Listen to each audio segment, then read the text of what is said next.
Cryoc versus Eriador.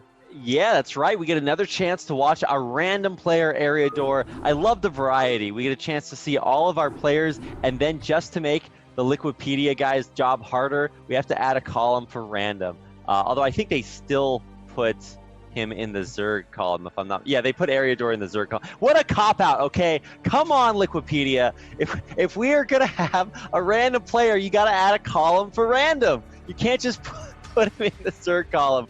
He does probably main Zerg, if you want to say that, but all of his races are fantastic. He's been playing longer than most Brood War players have been alive, although I guess there are some pretty old school ones. It's just kind of cool to see a player that has that asset, the element of surprise, in his arsenal. Yeah, we'll have to see if he will get Zerg, because I agree that I thought Eriador was a Zerg main for a long time. And we saw Cryoc get taken out by Eon Zerg, but Cryoc looked pretty good. So I think I may...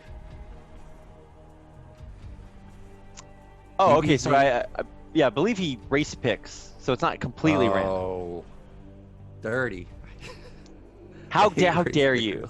Yeah, all the race pickers died out with the dinosaurs, but you know how every once in a while they go to like scientists go to a really deep lake. This is the plot of every horror movie, by the way. They go to like a really deep lake, and there's a dinosaur that survived and eats everybody. That's Eriador.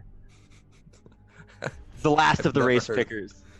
Yeah, I mean, well, you've never watched like what is it? Lake Placid, I think, is the iconic a dinosaur survived and it's killing everybody horror movie. It's pretty good, but. So will this match be? And there's always the potential for TVT Nyoken, so we could get the best matchup. I mean, I like TVT. When you have back and forth where players aren't just sitting in the middle of the map, I mean, TVT is a very fun matchup. So we could get that. What I'm really hoping... Oh, well, never mind. I was going to say, I'm hoping for not Zerg versus Protoss, but that's impossible because Cryoc is Terran. Because if we look at the win rate for Eriador, kind of looks like my win rate versus Protoss. Yeah. Well, I think you're not alone, definitely in that regard. There are some consistencies if you want to talk about that particular matchup. Some things never change. Whew. It's a rough one. But our map is Sylphid. We will be playing on that for our fourth game. The loser of this game is eliminated from BSL Season 7. And the winner will go on to face off against Castro in the finals. And yeah, I think Castro really, I didn't know too much of what to expect, but he's going to be a boss. Let's get into game number 4.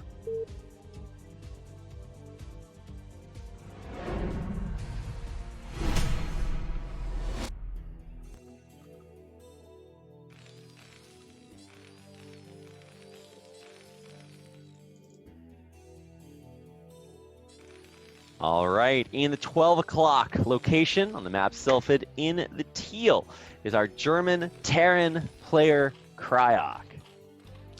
And in the bottom right, playing Zerg this time, it is Eriador. Now, I've played Eriador on the ladder recently, and he was Protoss, but previously, I think we played almost exclusively Terran versus Zerg, and it's good because when you scan him, it looks normal, and then he shows up with like queens and ensnare, and you're like, what the hell is this? But then he just kills everything with like Ling, Lurker, ensnare. So Cryoc's got to be a little cautious with his play.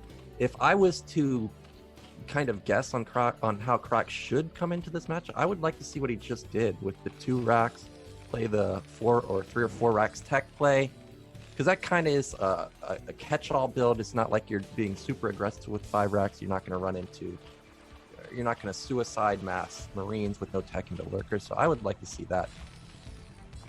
Yeah, Cryoc, or not Cryoc, Eriador, this like, he just like Hydra and Snare, and then like you have a big bio ball, and it just gets gooped, and then it just doesn't do anything, and it dies to Hydras, and you're like, wait a second, that's not supposed to happen. So many weird things that he does, but I love it. I love the creativity, but he does love his queens, that's for sure. So I'm excited to see what's going to happen. I would say that on Sylphid, there's always the potential for 2 hatch muta, but I feel like that would be like the boring way for Eriador to play. So much more he is capable of. So let's see what it's going to be from Eriador, or from Cryoc. Wow, nothing out of the ordinary at all. Nope, there's not going to be 12 gas, which is pretty expected on Sylphid. You can't wall it off completely. It's got that little tiny pathway on the right side, and you never really want to go. Well, if you're Flash, you can get away with it, but if you're me, I'm only going 12 gas on a map that I can completely walk because I just die over and over to mass links. And this is already interesting. 2 hatch, straight gas. This is pretty meta, and usually it means mutas, but with Eriador controlling the Zerg, I have no idea what this means. Yeah, and also if you have, can you? Yeah, I guess this is 2 units wide, the entrance to the main, right? Or can you like hold position something to stop the scout from getting through? I think it's 2 units, unless you've got something like a tank or vulture or something big. Okay. So I was just trying to think if there's any way, because obviously in order to pull off something surprising, you have to get rid of the scout, and that can be hard to do, especially before you have a spawning pool. So at least for right now, Cryoc will see pretty much everything. It's not threatening, it's not surprising, there's nothing out of the ordinary just yet. But I totally agree with you, Nyoke, and you can't let that lull you into a false sense of security with Eriador. Yep, now where did that gas go? Instant speed. He sees that there's no lair. Now Cryoc needs to scout the entrance. Oh man, he's unfortunately going to see... Oh, he didn't go back. But when he goes back now, he's going to see lair, and he may not think anything's going on, but this is definitely going to be a lot of lings. And this is a bit unusual, in my opinion, from Eriador. So this could catch Cryoc off guard. I like how he's got his depot already set up. And luckily for him, we already had Eon Zerg play very similar to this. He was aggressive with things. Remember picking off an SCV? So Cryoc's already got a little bit of practice. So he should be able to hold this off. I hope he puts down a bunker pretty soon, though. Yeah, I was going to say, I looked at that depot building, and then it turned into a depot and not a bunker. I was like, oh, I would rather have one of those than the other. Yeah, I guess, see, I always thought supply depots, like, you should be able to hide units in there, too. But, this isn't Warcraft 3. We can't put our peons in burrows. So here we go, a bunch of links moving in. There are a lot of Marines here, and look at the SCVs valiantly protecting their shooty boys, but not well enough. The bunker not complete. Lings don't care. They're running into the main. Yeah, absolutely perfect timing from Eriador, and look at the main from Eriador. It is lurkers, but the SCV sees it, so if Cryoc just holds, he should be in an okay position. He's got the perfect opener for it. 2 racks. He's just got to minimize the damage from these lings, but more lings pouring out. But remember, constantly building lings means we're not building drones, so Eriador has to deal damage. Oh, that's so many lings. More lings coming in. They're actually attacking the barracks instead of going for the SCVs. They get through. They kill off the Marines that I thought were being nestled in the warm, cozy embrace of the SCVs. Somehow, the buttery lings of Eriador slip on through, take out the Marines, and now, what is it? It's like 2 Marines total? 3 Marines? Ooh, this is not looking great for Cryoc. Yeah, and something that Cryoc doesn't notice, he's got 2 SCVs in his bunker, so they're not only not mining, but this Marine just sitting out in no man's land. Oh, he was spared his life for now. But yeah, I mean, getting into the main is, so huge. Is he still streaming lings? No. The follow-up, the lurker follow-up is just going to be tragic. If this doesn't kill him. This is just too much damage. Like, the Academy's done, but we don't have scan. And as soon as these lurkers morph and move across the map, we can just range this bunker down. Firebat's coming out now. Firebats are not going to be able to kill these lurkers. So many. We're just falling apart. Cryoc, too much damage. I mean, he kills off the first Firebat anyway. He's got these 1 HP lings. Finally, they get taken out. So the ship has been stabilized, but still, he did fix those SCVs in the bunker. But even still, he lost so many workers. He has no units at all, and we're about to have lurky boys head across the map. It's not a good time to be Cryoc. I mean, surprisingly, it's not over yet. We did lose a lot of lurkers, or lose a lot of SCVs, but the SCV was there, sees that lurkers are coming, needs to get up another bunker, doesn't have to scan anymore. So these scans can all be saved for the incoming lurkers, but 4 lurkers, even just like 8 lings to just soak up hits from the bunker is going to be more than enough. And how do you ever repair the bunker? They're just going to smash it there. He's just going to go for it. He doesn't care.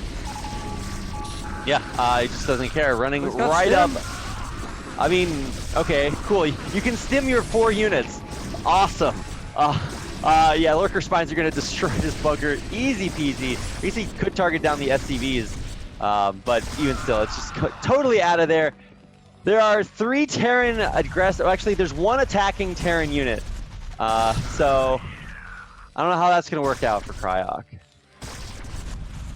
He's got 2 now. Unfortunately, Cryoc is going to be eliminated.